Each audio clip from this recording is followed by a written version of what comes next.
Hey, salut! Aujourd'hui, on va décortiquer la plaquette signalétique d'un moteur. On va bien comprendre ce qui est écrit dessus, pouvoir identifier un moteur juste avec une plaquette signalétique, pouvoir comprendre quel type de moteur c'est. Et le but du jeu, c'est que tu puisses toi-même identifier un moteur, faire un calcul de puissance, comprendre ce que c'est que l'intensité et voir que la tension est proportionnelle à l'intensité et au mode de branchement du moteur. Juste bien comprendre une plaquette signalétique, je pense que c'est déjà la base d'un moteur. Moi, je te dis à tout de suite sur ma table. Bon, on se retrouve sur mon moteur. Alors la première des choses que je fais, moi, c'est que je fais tourner le moteur. Au moins pour voir s'il n'est pas bloqué, s'il tourne bien librement, s'il n'y a rien qui frotte. Bon, je t'explique ici la plaquette signalétique, puisque c'est le but de cette vidéo. La plaquette signalétique. Bon, on va commencer par le plus simple. C'est un moteur qui fait 29 kg. C'est le poids total du moteur. CE, c'est la conformité européenne. Ensuite, c'est un moteur qui a été fabriqué en Belgique, donc tu vois que c'est de la très bonne qualité. Wow. Belgique. C'est un 220 volts / 240, parce que généralement le courant il est aussi entre, on peut dire 230 volts, et 380-400 volts. Concrètement, qu'est-ce que ça signifie? C'est qu'il y a deux types de branchements possibles sur ce moteur-ci. On a le branchement en triangle et le branchement en étoile. Alors je t'explique pas ce que c'est parce qu'il y a plein de vidéos, je te mettrai des liens en description si jamais tu ne trouves pas, mais il y a plein de vidéos qui expliquent le branchement étoile-triangle, qui est un branchement qui permet de brancher ton moteur soit en étoile, soit en triangle. Si je résume, soit tu le branches en 220 volts, soit tu le branches en 380. Ok, donc le branchement 230-400 volts étoile-triangle. Alors qu'est-ce qu'on peut dire? On peut dire que la puissance qui se résume en kilowatts, donc c'est une puissance qui pourrait aussi s'exprimer en chevaux.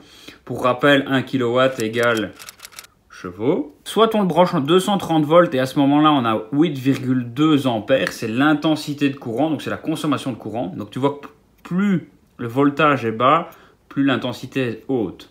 Soit on le branche en 400 volts et on a 4,7 ampères. Donc ça, c'est vraiment l'intensité de courant. C'est vraiment ce que va consommer ton moteur en intensité pour fonctionner. Donc c'est sa consommation. Sa puissance, c'est plutôt son couple et la force que le moteur dispose. Ensuite, on a le cosinus phi qui est de 0,82. Donc ça, c'est le rendement théorique du moteur. Donc, si ton moteur fait 1 kW, eh bien en réalité, il aura 0,82 kW parce que tu as des pertes par effet Joule, tu as des pertes d'inertie, tu as différentes pertes sur un moteur électrique. Ensuite, on a la vitesse de rotation qui est de 1400 tours par minute. Ça veut dire que la vitesse de rotation, ça va faire 1400 tours par minute. Peu importe si tu le branches en 220 ou en 400 volts.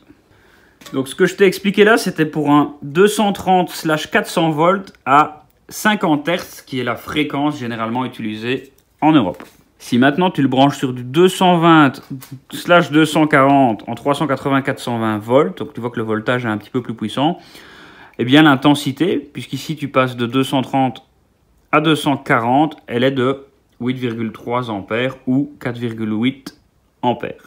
En gros, c'est ça. Bon, la partie de droite, tu vois que c'est pour du 60 Hz. À ce moment-là, en 60 Hz, donc une fréquence qui est plus grande, on n'a pas forcément ça en Europe, quoique je peux me tromper justement, j'ai pas envie de me tromper, donc dis-moi. On a une puissance, donc de nouveau pareil, le couple, la force du moteur de 2,55 kW. 1 kW est égal à en chevaux. Le cosinus phi, lui, ne change pas, quasiment pas, il est de 0,83 à la place d'être 0,82. Le voltage, lui, il est de 440 à 480 volts et on a une consommation de 4,7 ampères. En gros, voilà pour les caractéristiques d'une plaquette signalétique pour que tu puisses bien comprendre qu'est-ce qui est écrit dessus. Donc, bien retenir qu'il y a deux types de branchements, soit en triangle, soit en étoile. En étoile, on se mettra sur du 440-480 volts. En triangle, on va se mettre sur du 230 volts. Le triangle est à gauche, le voltage est à gauche. L'étoile ici, le Y si tu préfères, est à droite. Et le voltage ici est à droite, donc c'est un montage 230-400 volts. Que dire d'autre sur ce moteur? J'ai pas d'autres plaquettes signalétiques hormis celle-ci. On a de la chance parce que des fois il n'y a même pas de plaquette signalétique, donc là il faut chercher un petit peu avec les caractéristiques du moteur.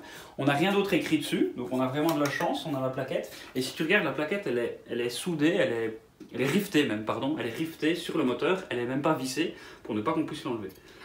Plaquette signalétique, super important, parce que sans ça, tu ne peux pas identifier ton moteur. Ici, c'est un moteur 230-400 volts. Ça va dépendre du branchement étoile-triangle. Je ne te fais pas une vidéo dessus. Je pense qu'il y en a plein sur YouTube. Ça ne sert à rien d'avoir de la redondance. Juste que tu comprennes bien ce qu'est une plaquette signalétique.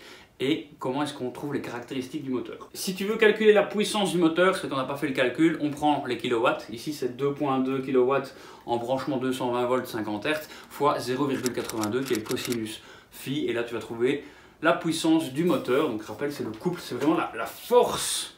La force, aussi imaginer la force que va pouvoir avoir le moteur. Donc l'intensité, c'est plus la consommation de courant que va avoir le moteur. Et la rotation, la vitesse de rotation, c'est la vitesse à laquelle la poulie, ici, la sortie d'axe, va tourner. En tout cas, c'est tout pour cette vidéo. J'espère qu'elle t'a plu. J'espère que j'ai été assez limpide. Si tu as des suggestions, si je me suis trompé, surtout n'hésite pas, tu me dis en commentaire. Le but du jeu, c'est de faire favoriser le flux de la connaissance. Et moi, je te dis à la prochaine dans une vidéo. Salut!